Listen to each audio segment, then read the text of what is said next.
Hi everyone, I hope you enjoyed this presentation that I did at the International Conference on Urban Education. Well, good morning everyone. I'm Dr. Portia Jackson with the City of Houston Office of Business Opportunity, and I'm also have a business and career coaching firm where I help folks to get on track and be their best selves. But today I'm going to talk to you and have a conversation really about building an inclusive environment. So I work with small businesses, and so a lot of times, especially when you're in the government space, government procurement, how do we build and make sure that we are growing our small businesses? Because not just for Houston, but in general, small businesses are what drives the economy for that city. And so if we're not taking care of those small businesses, then we're not going to have a strong economy. So we can go to the next slide. Here's my QR code. You can scan that and have all the information, get in contact with me. It's really a pleasure to be here because I was here at the first IQ conference, and I was finishing my last semester in the doctoral program at Texas A&M.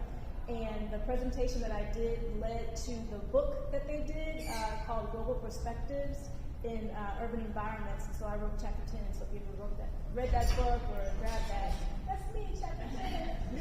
Go to the next slide.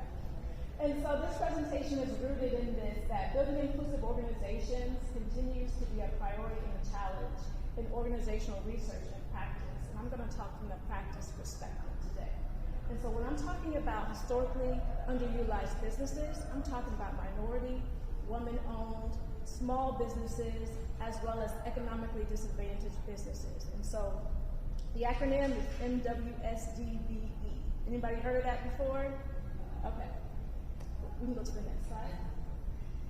And so in the government, with their government agencies, whether it's a city or it's the transportation or the educational system, they do disparity studies. Disparity studies identify where the gap is in using the underutilized businesses. Remember our MWSBEs.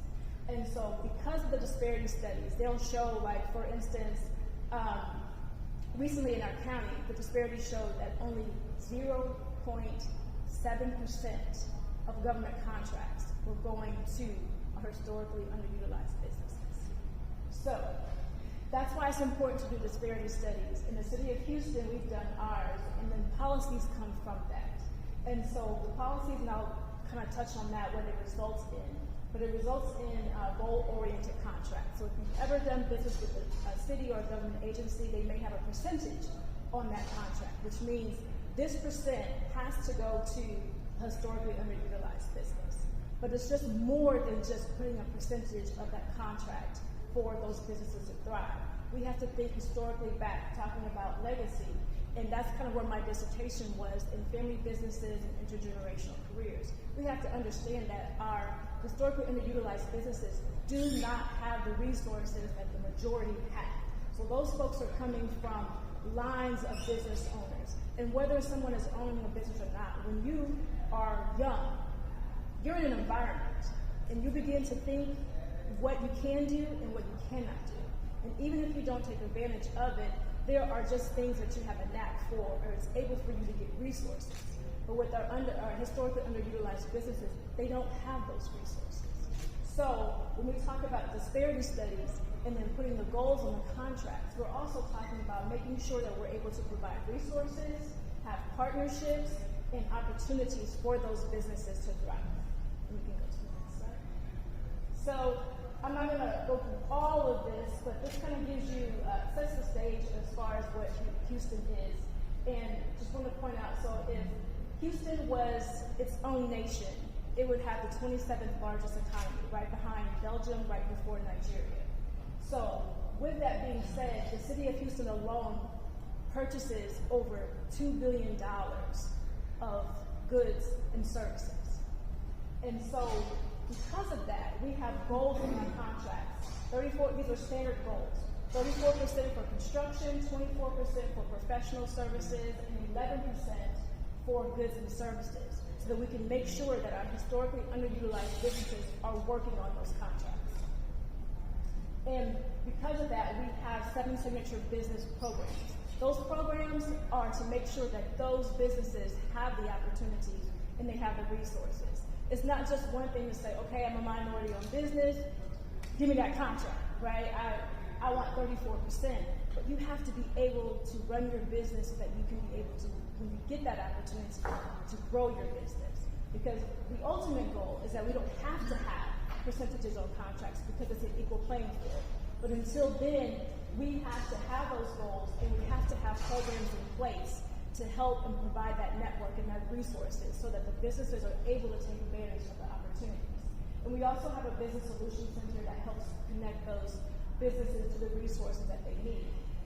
And you can see here that for the fiscal year 22, we reached our highest at 36.2% was contracts were awarded to our certified firms, our minority NWSBBs, which equated to over $587 million. And we can go to the next slide.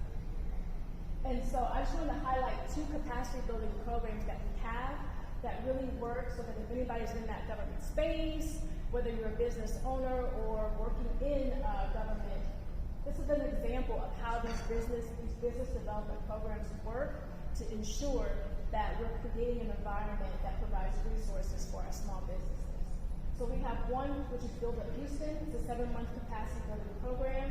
And we use a curriculum with Enterrise, which is a nonprofit organization, and they dub it as the practical streetwise MBA, because you learn, you get the information, but you're applying everything you learn directly to your business. So it's not just going to a class, but it doesn't apply to your business. No, we want you working on that business. And so we partner with the Houston Airport System, which takes care of the bill for us to be able to put the program on, as well as Impact Hub, and those are located throughout various different cities. But they provide the venue and other resources for our businesses to succeed, including a membership where they can come kind of like a collaborative workspace. If they want to meet downtown, they can use that space to meet with their clients and things like that. And then you see here that requirements that we have for the industries to be able to participate in the program. And the objective of the Build Up Houston program is for the firms to come out with a 3-year growth plan. Here's your business today, but in 3 years, what is that going to look like? And in the process, we're bringing in different guest experts so that they can create their village and their network. Because what we've also found too is with our marginalized businesses, we don't have a network. We don't have someone, an uncle or a mother or a father, we can go and say, hey, I need $50,000 for this business idea. We don't have that. So how can we access those things? And that's what the network is able to create. The second program we're talking about is the Interagency Mentor Protege Program.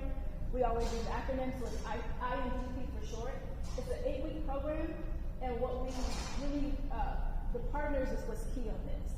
So we are partnered with our Metro system, which is our bus system, our transportation train system there in Houston. The Port Houston, which is Port for Houston. Houston First, which is basically the organization that brings in all the major events like Super Bowls and the oil and gas conferences and things like that. Houston Independent School District, which is the largest independent school district in Houston, and one of our community colleges, HCC, which is Houston Community College. And we all work together to put on this program to make sure that our businesses are getting the information on how to bid, how to estimate, how to change their marketing, get their marketing strategy. We're learning from experts in the field, but we're also pairing them with mentors outside of the program. So they're under the umbrella of a prime contractor, someone who's had city contracts. And so when you are coming out of that program, we're building you up to work with them as a subcontractor so that you understand the ropes so that you can later on be a prime contractor for government contracts. And those are just requirements for participating. So why does this work? Is one, that coming together, all these different organizations, the partnerships, is that we have a shared vision.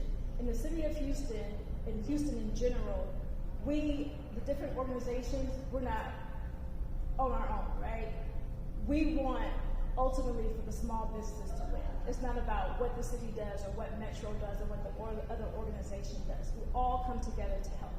And our shared vision is making sure that our small businesses have the resources that they need. And so with that, we make our programming intentional. And so what we're doing is we are always sharing ideas with each other. We're also including each other on various different programs, and we're making it available. So when we talk about the programs, all the programs that we offer are at no cost. So we're breaking that barrier of our small businesses who may not have the funds to be able to pay for a program to get the resources that they need. They are free, and we are able to make sure that we are hearing what the customers are saying, the business owners are saying. And strategic partnerships, like I said before, it's not just the government agencies that we work together. We are also working with the private sector. We're working with the energy companies. We're working with the oil and gas. That's big in Houston. We're working with the health systems. That's large in Houston. Because we want to make sure that our business owners are not just learning how to do procurement or having opportunities just in the government space. We want them to be able to compete anywhere they go. And so we're always partnering and making sure that when we bring on a partner, that partner has something to add to what we're doing, but also that they are genuine in what they're doing as far as the small businesses are concerned. If we, basically we're vetting them. If we see that someone's only coming just to say that they worked with small businesses, then we will not include them in our partnerships. And then the last thing is making sure that we have diverse cohorts. We keep our classes small. We also do interviews to be in any of our programs because we just don't want it to be all women. We just don't want it to be all blacks in our class. We just don't want it to be all construction industries because our students, our participants in our programs learn from each other as well as from us and the experts that we bring in. Because we always want to create an environment where they have the opportunity to patronize each other and to collaborate to go after larger contracts. So we're very strategic in how we bring those folks into our programs. And so when we talk about creating a village, this is basically the outline of what we make sure that we have for each of these programs. We have a mentor or advisor. So with the IMPP, of course, they go through the program and then we pair them with the mentor who's going to help them put them on contracts so they learn how to work in that government space and also in the private sector space. But even for Build Up Houston, we have SCORE. I'm sure pretty much everybody who lives in a large city, then you have a SCORE office. Build Up Houston, we have those SCORE mentors with them every step of the way through the program because we know that a lot of our business owners are not just owning the business, but they are the business. If they don't go to work, the business does not succeed. So we want to make sure that we have that support system for them. The mentor, they can say, the information that we learned in class today, how does it apply to me? And they're able to break that down. Or if they have any other issues outside of what we're discussing in the class, that mentor is there. We always have someone who is an expert at marketing, especially when you've reached the $150,000, $250,000 level as a business owner. Marketing and finances are typically the two areas that keep you stagnant. And so we always make sure that we have marketing there, financing as well as HR, because we're talking about growing these businesses, expanding. How do we get the people in the place to get you from not just working in the business, but we want you to be able to work on your business. Also having resources, making sure that the alumni are coming back, sharing their stories, again, creating that network to not only to collaborate, but just to have that support system of somebody who's going through the same things that you have. And then, of course, then the government, the opportunities and being able to pull all these things together. And so, as a result, the two programs that I talked about today has led in a 30% increase in government contracts with participants, 10% in corporate contracts, higher employee retention rates. Again, when we talk about those small businesses in the community, we have to keep them strong because small businesses hire whoever's in their community. And that makes sure that we keep them employed as well.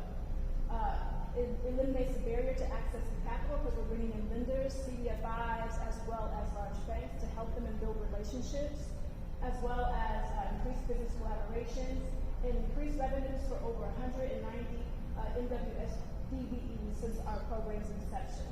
And this picture is of Vladimir. He's one of the program participants, and he came back just recently to speak to our current cohort. And he has this 3-year plan that he still goes over with his staff to do.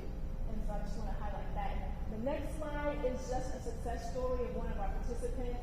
And you can see here, all these things happened to her while she was in the program and within the 3 years from her being in the program, that she was able to achieve over $1 million in contracts, secure more contracts in hire more folks. And so I know my time is short, so if you want more information about what we do at the City of Houston, you can scan that QR code, and you can also connect with me. I'll be happy to answer questions. Even if you have programs in your city and you have questions, I do that all the time. But thank you for your time.